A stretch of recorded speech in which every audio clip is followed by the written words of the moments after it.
नमस्कार बच्चों, the complete education point पे आप सभी लोगों का बहुत बहुत स्वागत है। बच्चों आज भी दो सेट लेके आए हैं, सेट नंबर 1 और 2, जिसमें गद्य पद्य साहित्य से 10-10 क्वेश्चन होंगे और ग्रामर के होंगे। इसी तरह से पढ़ने के लिए आप लोग चैनल को ज़रूर सब्सक्राइब करिए और अच्छी से अच्छी क्वेश्चनों की श्रृंखला लेकर आते हैं।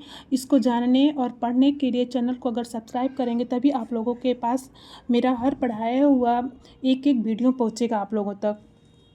इसलिए आइए चलिए पढ़ते हैं। पहला क्वेश्चन, शुक्ल युग के लेखक नहीं है। बच्चों इसमें पूछा है शुक्ल युग के लेखक नहीं है, तो इसमें ऑप्शन ए है जयशंकर प्रसाद, प्रेमचंद, रामचंद्र शुक्ल, भारतेंदु हरिश्चंद्र। तो इसमें ऑप्शन डी सही होगा, भारतेंदु हरिश्चंद्र। भारतेंदु हरिश्चंद्र शुक्ल युग के लेखक नहीं हैं। भारतेंदु हरिश्चंद्र किस युग के लेखक हैं? या भारतेंदु युग के लेखक हैं। अब इनके नाम पर ही है, भारतेंदु युग के लेखक हैं भारतेंदु हरिश्चंद्र। इसलिए ऑप्शन डी सही होगा, जो कि शुक्ल युग के लेखक नहीं हैं। अगला क्वेश्चन है, पूस की रात कहानी के लेखक हैं। पूस की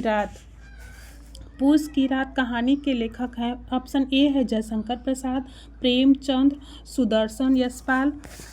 तो इसमें ऑप्शन बी सही होगा, प्रेमचंद्र। यह क्या है? इनकी कहानी है। पूस की रात क्या है? एक कहानी है। कौन सी विधा है? अगर ऐसा भी क्वेश्चन पूछ देगा कि पूस की रात कौन सी विधा है, तो यह एक कहानी है। और इनकी और सी कहानियां हैं, जैसे पंच परमेश्वर, कफन, नमक का दरोगा आदि, ऐसी इनकी और बहुत सी कहानियां हैं।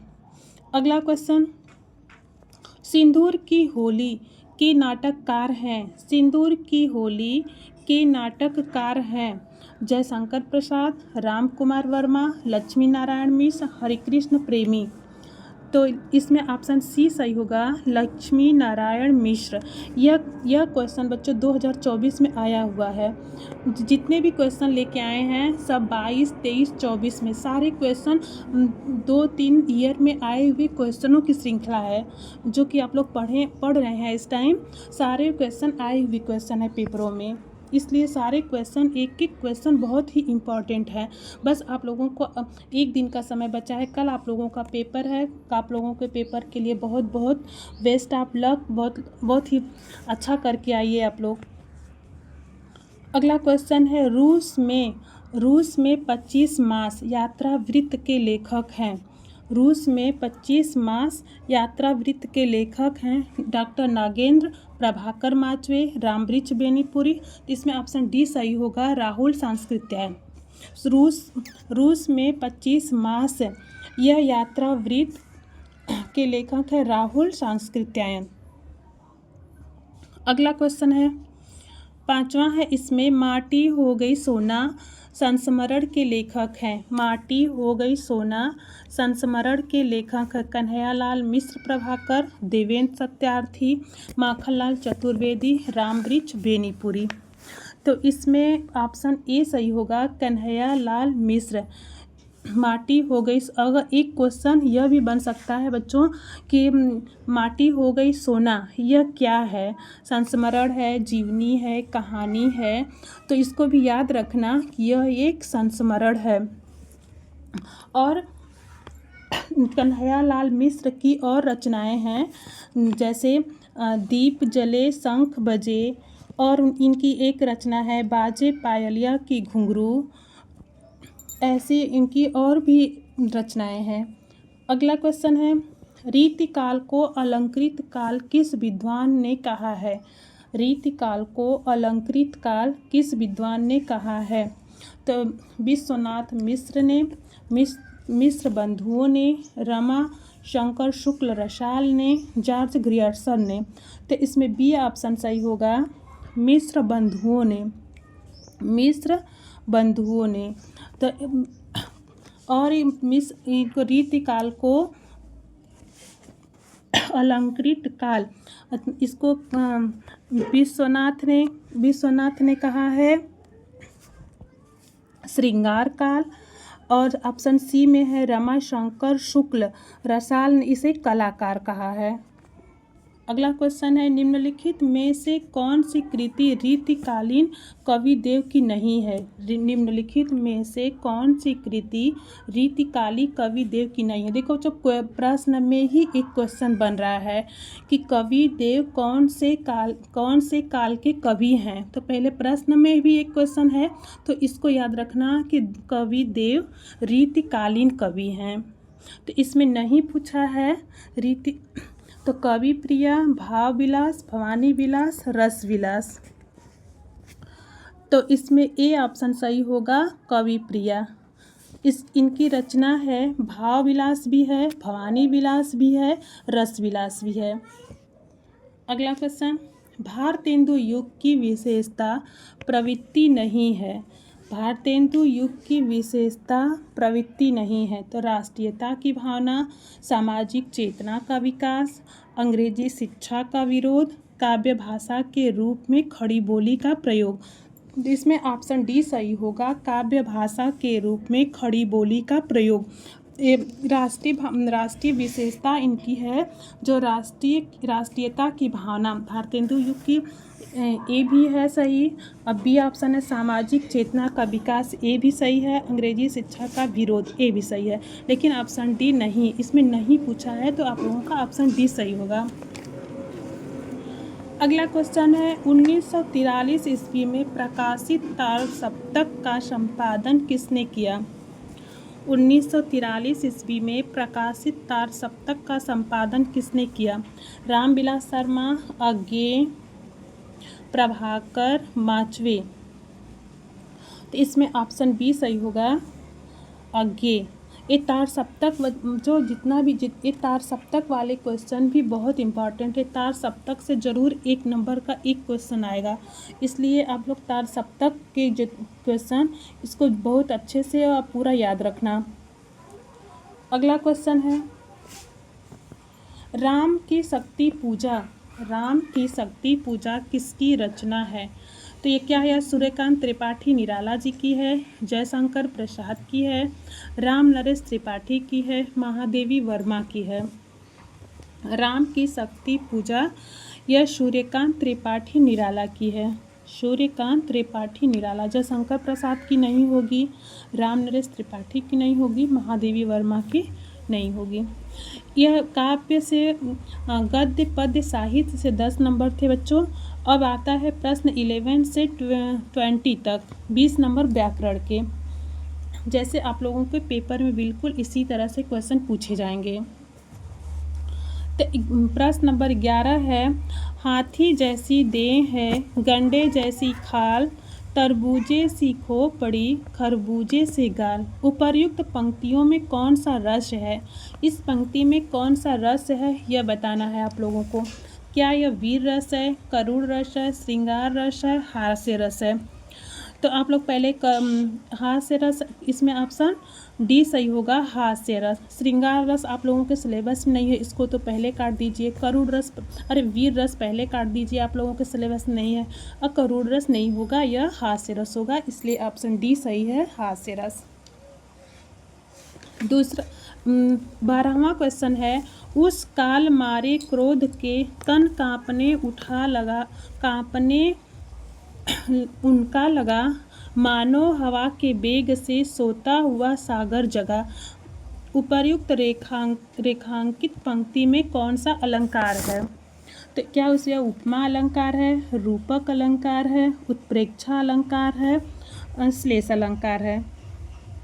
तो बच्चों इसमें पूरे का अर्थ निकालने की ज़रूरत नहीं है। आप लोग इस वाक्य को पढ़ना, इस पंक्ति को पढ़ना और देखना। अगर अलंकार पूछा है तो देख लेना कि इसमें अगर आ गया है जनु, जानो, मनु, मानो। देखो इसमें मानो आया है, जनु, जानो, मनु, मानो, ऐसे शब्द बीच में अगर जहाँ भी मिले तो क्या होगा? वह उत्प्रेक्षा अलंकार होगा। इसलिए आप लोगों का ऑप्शन सी सही होगा, उत्प्रेक्षा अलंकार। ऑप्शन ए में है उपमा अलंकार। उपमा अलंकार अगर होता तो सा, सी से सरिस जहाँ भी आता वह उपमा अलंकार होता।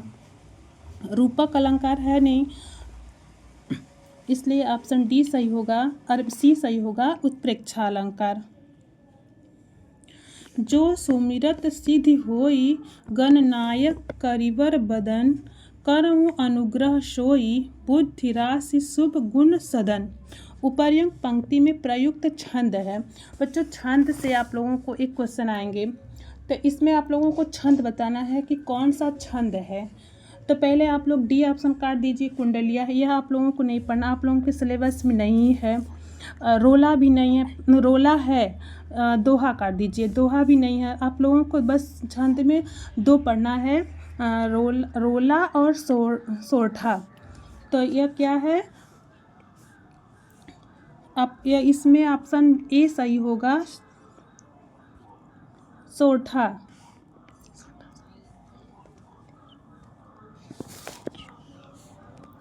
नहीं बच्चों, थोड़ा गलत हो रहा है, इसमें ऑप्शन सी सही होगा, रोला। यह रोला है।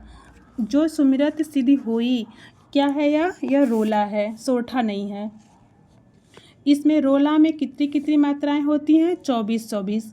रोला में प्रत्येक पंक्ति में कितनी 24 मात्राएं होती हैं। सोरठा में पहले और तीसरे में 11, दूसरे और तीसरे में 13 मात्राएं होती हैं। यह दोहा का उल्टा सोरठा होता है, सोरठा का उल्टा दोहा हो जाएगा।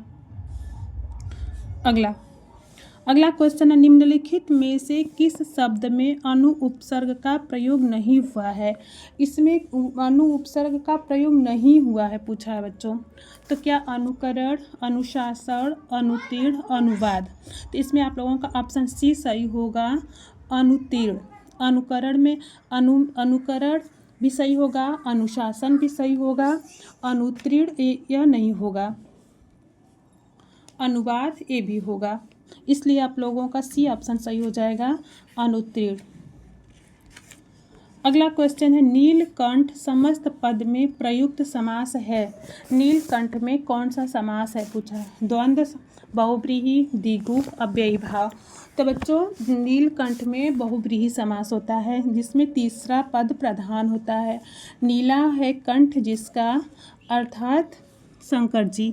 तो द्वंद्व समास क्या होता है, जो एक दूसरे के विलोम हो और बीच में योजक चिन्ह आए, वह द्वंद्व समास होता है। द्विगु समास क्या होता है, जो संख्यावाची हो, वह द्विगु समास होता है। अव्ययी भाव समास जो शब्द उपसर्ग रहित हो, जिसमें उपसर्ग आए हुए शब्द हो, वो अव्ययी भाव समास होता है। अगला क्वेश्चन, बादल का पर्यायवाची शब्द नहीं है, जो नहीं है पूछा है।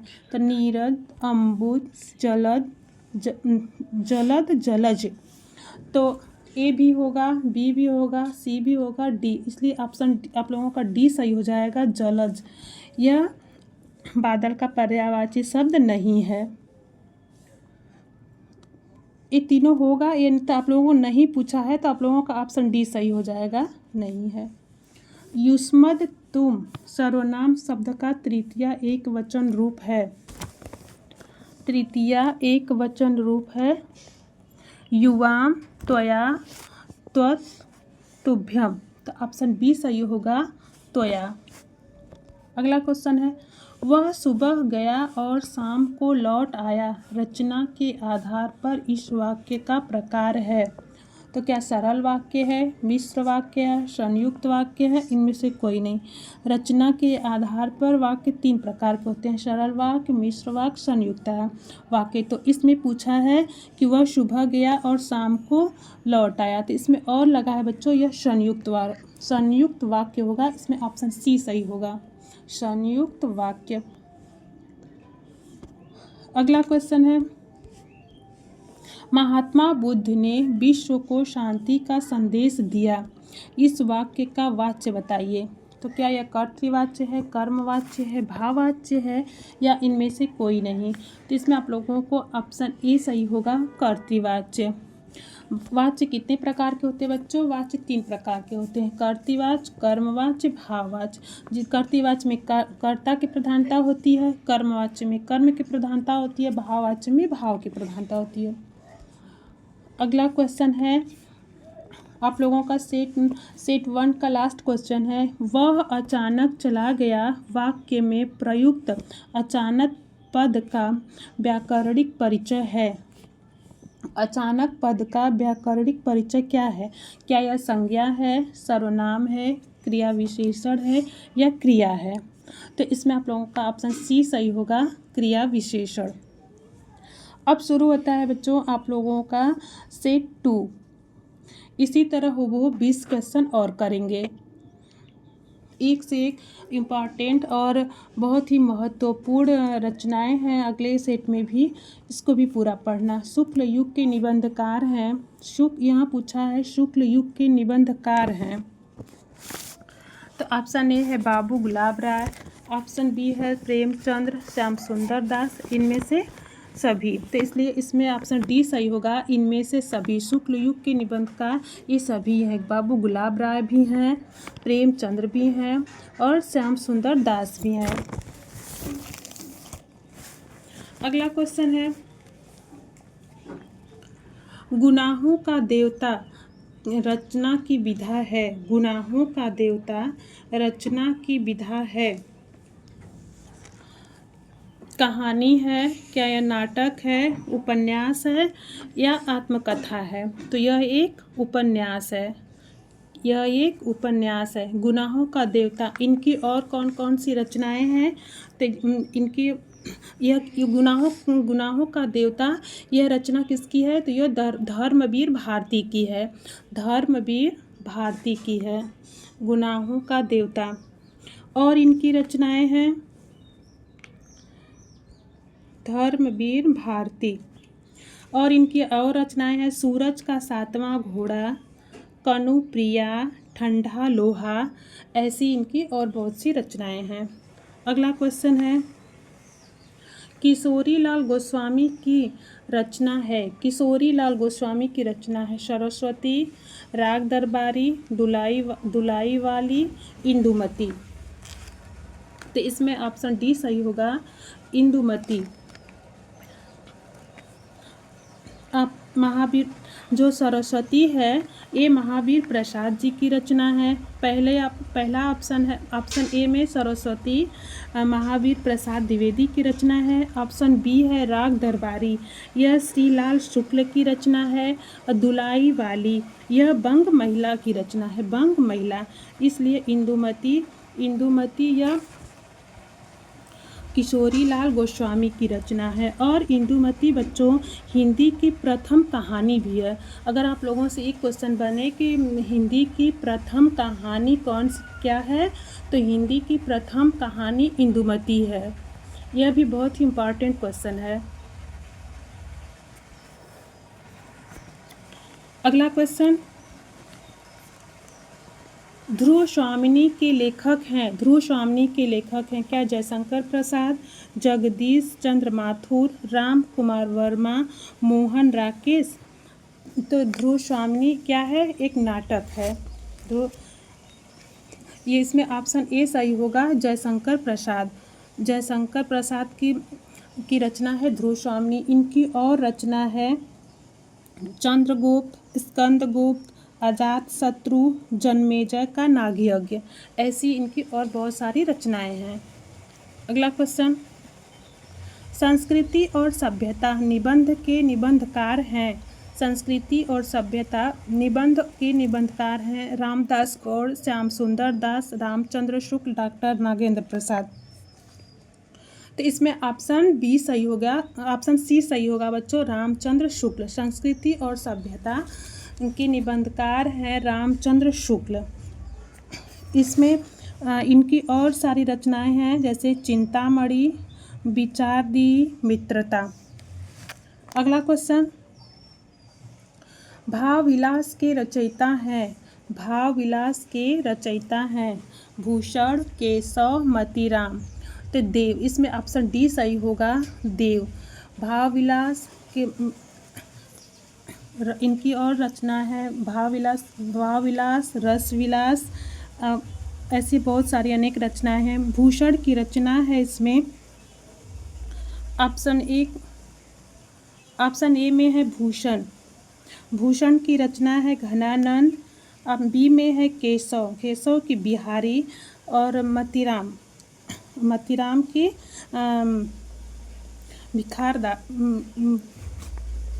अगला है रीतिमुक्त काव्यधारा की रचना है। रीतिमुक्त काव्यधारा की रचना है सुजान सागर, बिहारी सतसई, ललित ललाम, काव्य निर्णय।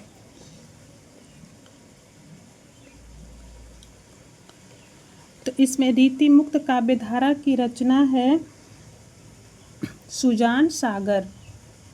सुजान सागर। अगला क्वेश्चन है दूसरा सप्तक का प्रकाशन वर्ष। दूसरा तार सप्तक का प्रकाशन वर्ष कौन सा है, इसमें पूछा है। तो इसमें ऑप्शन ए है 1943, 1951, 1979, 1985। तो इसमें ऑप्शन बी सही होगा 1951। प्रगतिवाद युग के कवि हैं बच्चों, इसमें पूछा है प्रगतिवाद युग के कवि हैं शिवमंगल सिंह सुमन, प्रभाकर माचवे, नरेश मेहता, जगदीश गुप्त। तो इसमें ऑप्शन ए सही होगा शिवमंगल सिंह सुमन। शिवमंगल सिंह सुमन। अगला क्वेश्चन है महादेवी वर्मा की रचना है। महादेवी वर्मा की रचना है त्रिधारा, वीणा, पथ के साथी, गुंजन। तो महादेवी वर्मा की रचना कौन सी है, पथ के साथी। पथ के साथी। इसमें अगला क्वेश्चन आ गया आप लोगों का अब ग्रामर से। बिंद के बासी उदासी, तपोव्रतधारी, महावीनु नारी दुखारे, पंक्ति में कौन सा रस है। बच्चों इसमें रस पूछा है दुखारे। तो इसमें करुण रस है, हास्य रस है, श्रृंगार रस है, इनमें से कोई नहीं। तो श्रृंगार रस पहले काट दीजिए, ये नहीं होगा। करुण, बहुत से सारे बच्चे देख के यह लगाएंगे कि यह करुण रस है, लेकिन करुण रस नहीं है, यह हास्य रस है। इसमें ऑप्शन बी सही होगा हास्य रस। अगला क्वेश्चन, जहाँ उपमेय में उपमान की समानता प्रकट की जाए वहाँ अलंकार होता है। जहाँ उपमेय में उपमान की समानता प्रकट की जाए वहाँ अलंकार होता है। उपमा अलंकार, रूपक अलंकार, उत्प्रेक्षा अलंकार, संदेह। तो क्या होगा, इसमें ऑप्शन ए सही होगा उपमा अलंकार। रूपक भी नहीं होगा, उत्प्रेक्षा भी नहीं होगा, संदेह भी नहीं होगा। अगला क्वेश्चन है सोरठा छंद के दूसरे और चौथे चरण में मात्राएं होती हैं। सोरठा छंद के दूसरे और चौथे चरण में क्या 11, 11, 16, 12, 13। ऑप्शन डी सही होगा 13। सोरठा पहले और तीसरे में 11, 11 मात्राएं, दूसरे और चौथे में 13, 13 मात्राएं। अगला को अपव्यय। अव्यय शब्द में उपसर्ग जुड़ा है। इसमें उपसर्ग बताना है बच्चों। अपव्यय शब्द में उपसर्ग जुड़ा है तो कौन सा है इसमें, अ, उप, अप, अपि। तो ऑप्शन सी सही होगा अप। अगला क्वेश्चन है माता पिता में समास है। माता पिता में समास है, क्या यह कर्मधारय है, द्विगु है, बहुव्रीहि है, द्वंद्व है। तो आप लोगों का ऑप्शन डी सही होगा द्वंद्व, क्योंकि यह विलोम है और बीच में योजक चिन्ह है। बहुव्रीहि होगा नहीं, इसमें तीसरा पद प्रधान होता है। द्विगु में द्विगु समास होता है संख्यावाची। अगला क्वेश्चन है समुद्र शब्द का पर्यायवाची शब्द नहीं है। ये 2024 में पूछा गया प्रश्न है बच्चों। समुद्र शब्द का पर्यायवाची शब्द नहीं है। सागर, पारावार, महीपति, जलधि। तो इसमें होगा ऑप्शन सी सही होगा महीपति। सागर भी होगा, पारावार भी होगा, जलधि भी होगा। महापति मतलब राजा होता है। अगला क्वेश्चन है सौ का तत्सम शब्द है। सौ का तत्सम शब्द है सत्य, सौ, सत, इनमें से कोई नहीं। ऐसे बच्चों आप लोगों को कंफ्यूज करने के लिए ऐसे क्वेश्चन अक्सर पूछे जाते हैं, इसलिए आप लोग याद रखना। सौ का तत्सम शब्द होगा सत्य, इसमें बड़ा स हो जाएगा। इस छोटा सा से 100 पूछा है, इसका बड़ा स हो जाएगा, इसलिए सत्य। ये वाला नीचे छोटा ऑप्शन सी है छोटा सा, तो यह नहीं होगा। जब ऑप्शन ए में है बड़ा स और त सत्य, इसलिए ऑप्शन ए सही होगा सत्य। तेसाम में विभक्ति और वचन है, तेसाम में विभक्ति और वचन है।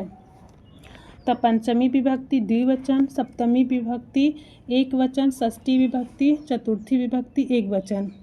तो इसमें ऑप्शन सी सही होगा, षष्ठी विभक्ति बहुवचन। अगला क्वेश्चन है, तुमसे सोया नहीं जा सकता वाक्य में वाच्य है। बच्चों वाच्य तो पढ़ते पढ़ते आप लोगों को एकदम रट गया होगा कि वाच्य कितने प्रकार के होते हैं, वाच्य क्या है। तो वाच्य 3 प्रकार के होते हैं, कर्तृवाच्य, कर्मवाच्य, भाववाच्य। तो तुमसे सोया नहीं जाता है ना, तो यह क्या होगा, ऑप्शन बी सही होगा, भाववाच्य। तुमसे सोया नहीं जाता, तुमसे पढ़ा नहीं जाता, तुमसे खाया नहीं जाता, तुमसे हंसा नहीं जाता, जो जहाँ भी नहीं नहीं करके पूछा जाए वह भाववाच्य होगा।